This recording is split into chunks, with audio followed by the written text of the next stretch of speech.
नमस्ते दोस्तों, welcome back to एक और नए ब्लॉग में। आज का दिन कोई खास नहीं है, बस एक सिंपल सा फैमिली डे है। मैंने सोचा कि क्यों ना इस दिन को भी आप सबके साथ शेयर करूं, क्योंकि कभी कभी सबसे खूबसूरत यादें इन्हीं छोटी छोटी बातों में होती है। बहुत सारे लोग मुझे कहते हैं कि हमारा कोचा राबा लैंग्वेज आप लोग को समझ में नहीं आते, तो आज का व्लॉग हिंदी से बनाती हूँ। तो शुरू करते हैं। सबसे पहले मैंने अपने छोटे से बांजे को रिकॉर्ड किया। ये अकेला खेल रहा था। वैसे ये बहुत ही ज्यादा नॉटी है। अभी मैं अपने बड़े दीदी के घर पर हूँ। चलिए आपको उनका छोटा सा गार्डन दिखाती हूँ। ये देखिए, ये है कीड़ा और कितना बड़ा हो गया है। और ये रहा कद्दू। पीछे बैकयार्ड में भी काफी सारे कद्दू लगे हुए हैं। ये रहे रोजल लिप्स और जूट प्लांट और ब्रिंजल भी है, दिखाती हूँ। सच में घर में उगाई हुई सब्जियां की बात ही अलग होती है। और ये देखो, ये है मेरे नेफ्यू। ये बकरी लोग कितना नोटी होता है, कहाँ कहाँ चढ़ जाते हैं। ये रहा हमारे घर के पिगीज। और अभी हम जाने वाले हैं जंगल में, तो मैं और मेरे नेफ्यू इधर मेरे बड़ी दीदी का वेट कर रही है। रहा ही नहीं जा रहा, बहुत नोटी है। थोड़ी देर बाद हम सब अपने जंगल वाली जमीन के तरफ निकल गए। दीदी, नेफ्यू, मैं और मेरे नीस।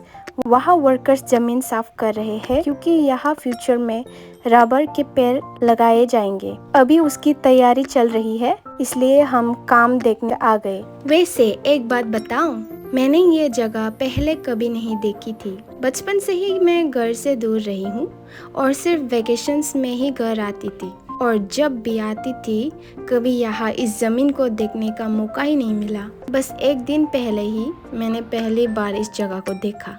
और सच कहूँ, यहाँ की शांति और खूबसूरती देखकर दिल को बहुत सुकून से मिलती है। कभी कभी अपनी ही जगह को पहली बार देखना भी एक नया एहसास होता है कि नहीं दोस्तों। वहाँ पहुंचकर दीदी ने मेरे और मेरे भांजे के बैठने के लिए थोड़ी सी जगह साफ कर दी। और हम लोग को बहुत गर्मी लग रही थी, तो दीदी ने एक डंडा लिया और फिर कपड़े लेके फैन जैसा बना दिया, हैंड फैन। ये हम लोग बचपन से ही बना के आए हैं ऐसा, जब भी हमारे पास हैंड फैन नहीं होता है तब। दीदी गए वर्कर्स को देखने के लिए, क्योंकि वो लोग काम कर रहे थे तो देखना भी पड़ता है। और हम दोनों रह गए इधर। इतनी गर्मी में मैं इसको कैरी करके नहीं ले जा सकती थी, क्योंकि बहुत ज़्यादा ही हैवी है मेरे भांजे।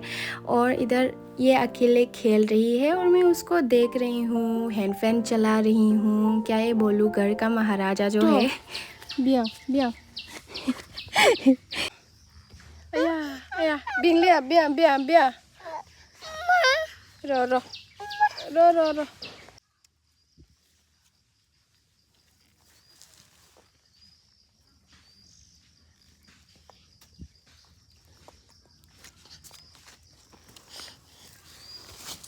कुछ देर बाद मम्मी भी आ गई, तो मैंने उनसे बोला कि थोड़ी देर भांजे को संभाल लो, ताकि मुझे भी थोड़ा सा ब्रेक मिल जाए। उसके बाद हम लोग थोड़ा फेरी फील्ड्स जाके देखे। एंड देन आप लोग देख सकते हो कि कितना खूबसूरत है। बाय द वे, ये पानी बहुत ज़्यादा ठंडा है।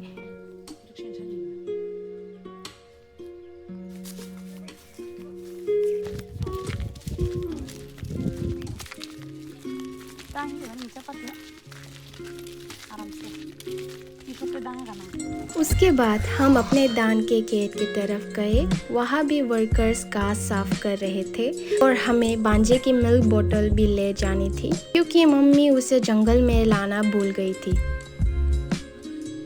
घर में आते ही ये मैंने क्या देख लिया, किचन के डोर पे हमारा लेजी बिल्ला सोया हुआ। और ये है पिग का खाना। और इधर में मुझे ये पिग का खाना जो बना के दे रहे थे, उसको दूसरे साइड में रखनी थी, क्योंकि ऑलरेडी कुक्ड हो गए थे।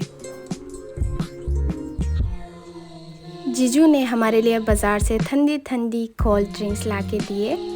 उसके बाद थोड़ी देर रेस्ट करने के बाद मैं चली गई मेरे बड़ी दीदी के घर पे, क्योंकि मेरे जीजू ने हमारे लिए पोर्क ला के दिए थे, तो उसको कुक करने के लिए कहा है। तो वही बनाने के लिए मैं चली गई उन लोग के किचन पे। बाय द वे, सच कहूँ तो मुझे आग जलाना नहीं आती, वो भी चूल्हे पे। लेकिन मैं कभी कभी ट्राई कर ही लेती हूँ, क्योंकि करना ही पड़ता है। हेल्प करने के लिए नहीं होते इंसान उस टाइम पे, इसलिए।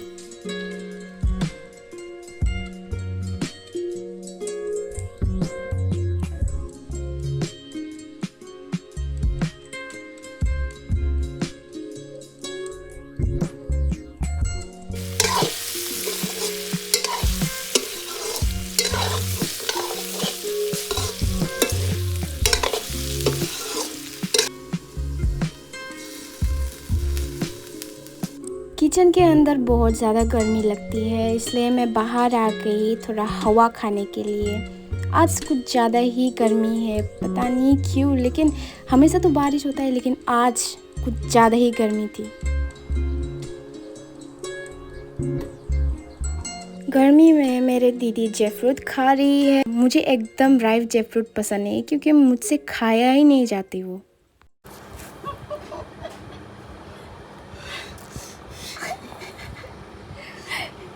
지금 맞지?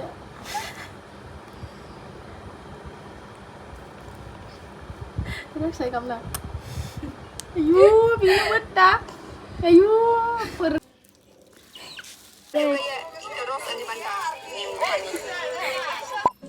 ini kok pas